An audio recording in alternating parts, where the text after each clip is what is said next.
মৃত ব্যক্তির সম্পত্তি বণ্টনের পূর্বে করণীয়।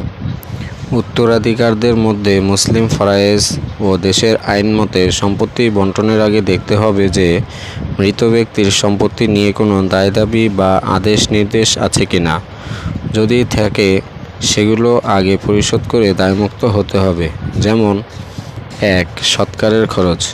মৃত ব্যক্তির সৎকার অর্থাৎ দাফন কাফন ইত্যাদিতে যে খরচ হয় তা পরবর্তীতে মৃত ব্যক্তির সম্পত্তি থেকে প্রদান করতে হবে। ২. কোনো পাওনা। মৃত ব্যক্তি কারো কাছ থেকে টাকা ধার করলে বা আইন অনুসারে বা আদালতের অর্ডারের মাধ্যমে কেউ তার কাছে কোনো টাকা পেলে তা প্রদান করতে হবে। ৩. দেনমোহর। স্ত্রীর দেনমোহর বাকি থাকলে তা পরিশোধ করতে হবে।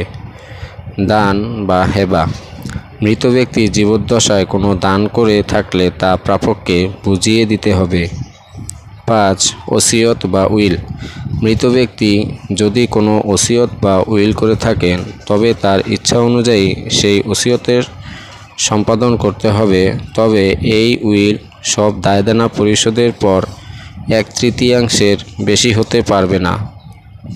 উপরোক্ত সকল বিষয় সমাধান করার পর যে সম্পত্তিটি থাকে তা তার উত্তরাধিকারদের মধ্যে আইন অনুসারে বণ্টন হবে।